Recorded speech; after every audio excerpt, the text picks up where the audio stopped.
Golden State Valkyries got against the Fever, but I don't know what it is. I believe it's Stephanie White play calling, the way she's orchestrating her offense, and defensively, they just can't do nothing at all. I get why she do certain schemes defensively, but at some point you have to talk to Breon January like, hey, look here, player, this ain't working. And that's exactly what she need to do. Now, with that being said, we have Sophie Cunningham exposing major news about WNBA Commissioner Kathy Engelbert possibly being out the door. Now, this is it. The ultimate breaking point. The Indiana Fever are at the center of a massive storm, and the growing tension surrounding the team has fans demanding answers. What started as frustration over coaching decisions, offensive struggles, and Caitlin Clark's role has now turned into one of the biggest talking points in the WNBA. For weeks, fans have been questioning Stephanie White's coaching decisions. Every questionable play call, every frustrating possession, and every moment where Caitlin Clark appeared disconnected from the offense sparked even more debate. Fans watched as Clark, one of basketball's biggest stars, sometimes spent possessions away from the ball while other players took difficult shots. Social media exploded with criticism, and the pressure surrounding the Fever continued to grow. But now, the conversation has reached a completely different level. Online rumors and unverified claims have suggested that there could be serious tension behind the scenes. Some fans are even claiming that disciplinary action against Caitlin Clark was discussed. However, these claims remain unverified and should not be presented as confirmed fact without credible evidence. Still, the speculation alone has sent social media into complete chaos. The biggest question now is simple: how much pressure is building inside the Indiana Fever organization? Caitlin Clark is not just another player. She is one of the biggest names in basketball, bringing unprecedented attention, television ratings, ticket demand, and millions of new fans to women's basketball. That means every coaching decision involving her is analyzed from every possible angle. And when the team struggles, the criticism becomes even louder. Fans are now asking whether the Fever's coaching strategy is getting the best out of their superstar, or whether changes are needed to unlock the team's full potential. The debate surrounding Stephanie White and Caitlin Clark continues to dominate social media, but one thing is clear: the pressure is higher than ever. Could this be the moment that forces the Indiana Fever to make major changes? Or will the team silence the critics and prove everyone wrong? One thing is certain: WNBA fans are watching every move, every decision, and every reaction. And if the tension continues to grow, this story could become even bigger. Last night, I watched it from the fourth quarter. Sure. So from what you watched, what did you see about what the Wings did when it comes to being able to stop the people? Like, did that teach you anything about what you do?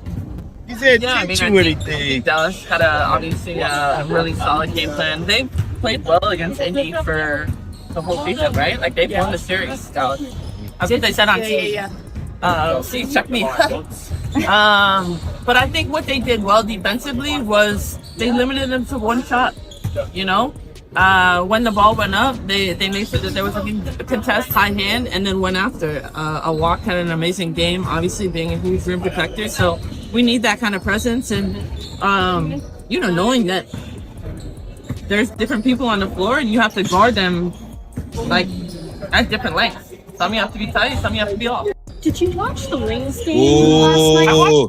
She said it was the defense that pretty much did that to the Fever. Now, Breanna Stewart is one that has not shied away from unloading on the Indiana Fever. Now, with that being said, moving on to the next part of the video, we have to talk about this Kathy Engelbert situation. I believe this story's bigger than a lot of people think it is. This is very big for the league. Fans paid thousands of dollars to pack the arena, expecting to witness the high-octane, Logo 3 magic of Caitlin Clark. Instead, they watched Stephanie White deploy a sluggish, outdated style of basketball that left fans frustrated. Rather than putting the ball in Caitlin Clark's hands and letting her create, the offense appeared to move away from its biggest star. The pick-and-roll opportunities were limited, and when the Wings' defense pressured and doubled Caitlin, the Fever struggled to make the adjustments needed to get her open. The result? The Indiana Fever were completely outplayed and embarrassed on national television. It quickly became a coaching nightmare, and the frustration inside the arena was impossible to ignore. Fans booed, while social media exploded with criticism of the coaching decisions. Calls for Stephanie White to be fired began spreading rapidly online. But then the controversy took an even more dramatic turn. Rumors began circulating that the tension inside the Fever organization had reached a boiling point following the loss. According to the claims being discussed online, Stephanie White allegedly placed blame on Caitlin Clark for the team's struggles and questioned her execution. Even more shocking were unverified reports claiming that White wanted disciplinary action against Caitlin for alleged conduct issues. If those reports were true, it would raise an enormous question: why punish the team's biggest star instead of addressing the problems within the offensive system? The controversy immediately caught fire. Fans, analysts, and basketball supporters began demanding answers, while the alleged suspension story spread across social media. And if Caitlin Clark really was being targeted behind closed doors, the biggest question was no longer about one bad game. It was about whether the relationship between Caitlin Clark and the Fever coaching staff had reached its breaking point. Horrible, unwatchable basketball. I said last night was in the top 3 hardest games to watch of the season. It was brutal. God dog, last night was boring. In fact, I said last night during the watch party that only the WNBA could have a battle between what's supposed to be 2 of their top 5 biggest stars, Paige Beckers and Caitlin Clark. Only in the W could the WNBA figure out how to take a game like that, make it close for most of the game, and it be boring as hell. That's some W shit. That happens a lot in this league. A lot in this league. Vanderbilt Fever. Caitlin White literally got tackled. Stephanie White just sits there with her arms crossed, sniffing and twitching. Congratulations, Stephanie Weatherspoon. Aw, damn. Shout out to Teresa Weatherspoon. Whoa. Lethargic performance. That's on the coach. I mean, that's just all there is to it. Stephanie White, rhythm-killing circle the wagons offense. God. Just make one more pass. I dare you. Make one more pass. You all need a new coach, just saying. You simply can't just drive to the hoop every offensive play. And that is when the unthinkable happened. Breanna Stewart, a multi-time champion, MVP, and one of the most respected voices in basketball, appeared to have had enough. She is normally careful when discussing another team's internal situation, but the growing controversy surrounding the Indiana Fever had fans asking serious questions. Then came the moment that sent social media into a frenzy. Reports began circulating that Breanna Stewart had spoken out about the situation, criticizing the way the Fever were handling Caitlin Clark and questioning whether the coaching staff was putting its star player in the best position to succeed. One alleged statement spread rapidly online. "You don't punish a generational talent for your own failure to adapt." If Stewart actually made comments along those lines, it would represent a stunning intervention from one of the biggest names in the sport. Fans immediately seized on the controversy. Supporters of Caitlin Clark argued that Stewart's alleged comments confirmed what they had been saying for weeks, that the Fever needed to find a better way to maximize Caitlin's strengths instead of limiting her impact. But there is an important distinction here. Claims that Stewart publicly destroyed Stephanie White, demanded accountability, or personally intervened in the Fever's internal situation have circulated online, but they should not be treated as confirmed facts without a credible source. Still, the reaction was enormous. As the story spread, pressure on the Indiana Fever organization intensified. Fans demanded answers. Analysts questioned the team's offensive decisions. And social media turned the coaching controversy into one of the biggest basketball debates of the moment. The bigger question became impossible to ignore. Is the Fever's biggest problem Caitlin Clark's performance, or the system surrounding her? And as the pressure continued to build, the spotlight on Stephanie White became brighter than ever. Now shout out to Patrick Benadavid because he spoke a lot and reacted to what Sophie Cunningham said about Kathy Future in the league. Let's listen to Sophie Patrick. Cunningham hints at WNBA commissioner shakeup as she goes after Kathy Engelbert. I do feel like as a whole that could be a position that's maybe open at the end of the year. What are you talking Boom, about? told you. That means the commissioner positions may be open at the end of the year. She added, Kathy Engelbert's done a lot of good things, but with where our league is trying to go, I feel like you just want someone who also wants that. That's up to the NBA commissioner, Adam Silver, at the end of the day. Sophie Cunningham is calling out directly saying, Adam, at the end of the day, you're the top brass. You got to make a decision. I was thinking about this the other day, and it's almost as if this was a plan, Tom, like an attempt to bring some attention to a sport. Yes, they're making the money, but it's just unwatchable. Look at the attention, guys. This is, I think, what, the 4th week. We're talking about it. We have so many issues that we talk about. They're bringing this, they're doing that, transgenders this, all this type of situation. Yeah. I think this might be a real, purposeful ploy to bring people and eyeballs and everything. And you know what? I wouldn't be surprised if they actually let some biological men come on that court, because at least it would make it watchable. I tried, I'm not even joking, I tried to watch a couple of minutes, and just watching, what's her name? Reese? What's her name? Angel Reese. Angel Reese laying up. It's Some such. people called her. She's good. She's like the Jordan of. Yeah, the Jordan. I think it was Ari Spears. He said something like she looked like a baby giraffe trying to stand. Like, you know, they can't even move. I think it's just all a ploy because it's unwatchable. But it's like the attention that they're trying to get is unbelievable. But I respect Sophie Cunningham because, Tom, what's the word that you said? Authentic and fair. And there's 2 words too. I'm gonna add on top of that. Common sense. Ooh.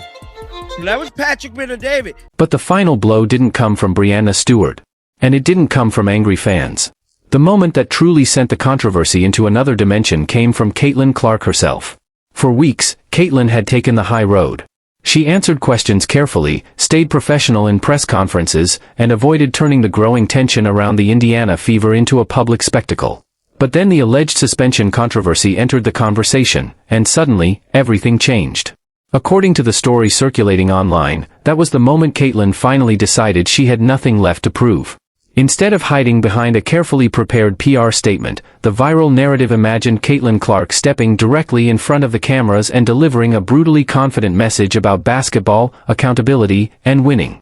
The statement circulating online was framed like this: "I came to this league to elevate the game. I put in the work every single day, and I expect the people leading this team to have that same commitment to winning. When the focus shifts away from winning basketball games, we have a serious problem." That message immediately ignited the internet. Fans interpreted it as a direct warning to the Fever organization, while others saw it as a reminder that Caitlin's priority is simple: play basketball and win.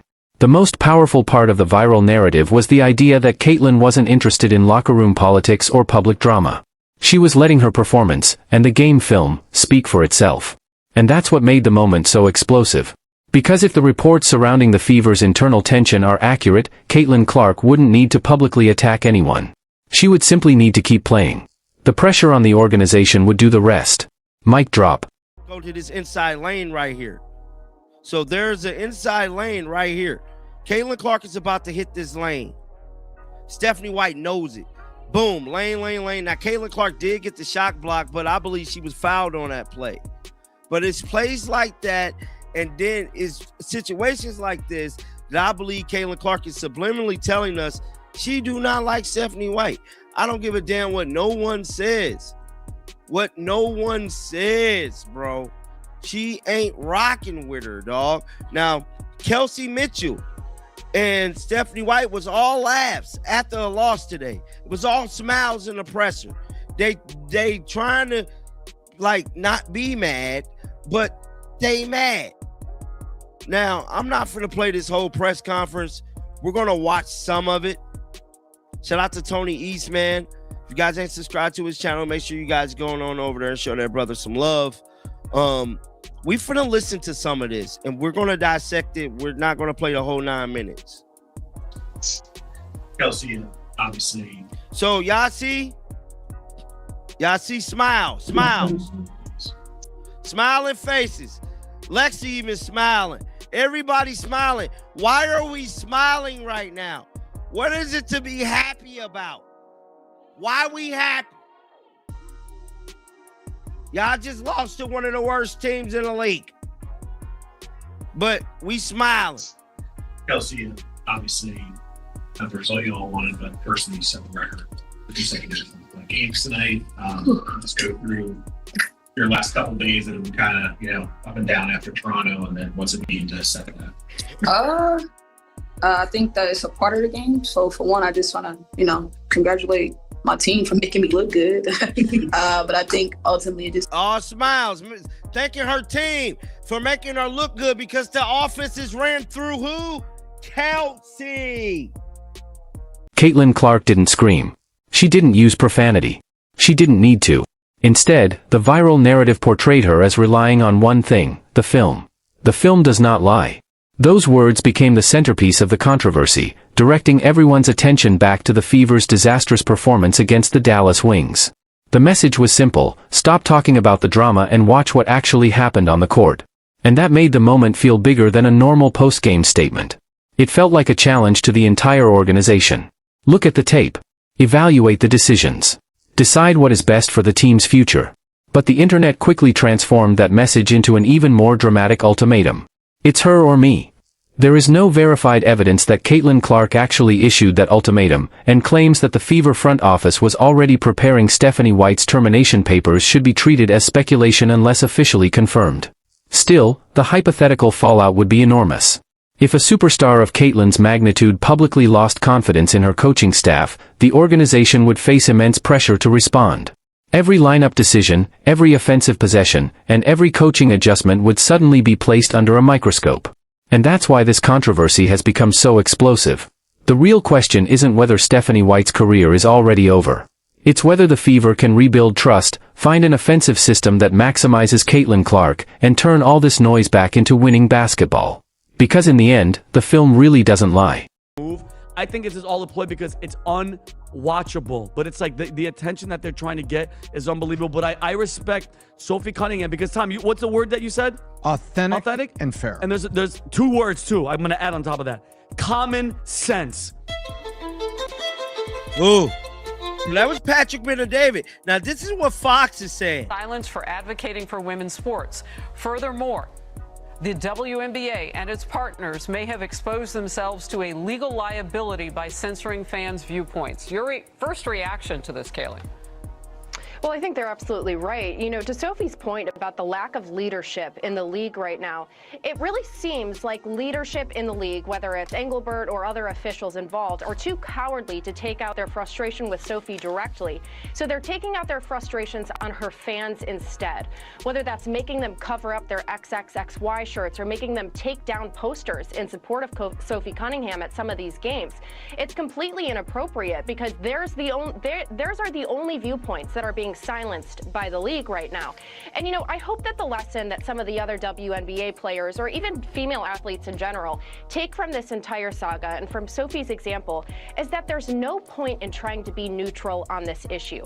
We think about Caitlin Clark. Look, I get it. She doesn't want to wade into what she believes is a cultural debate. She wants to focus on playing the game instead.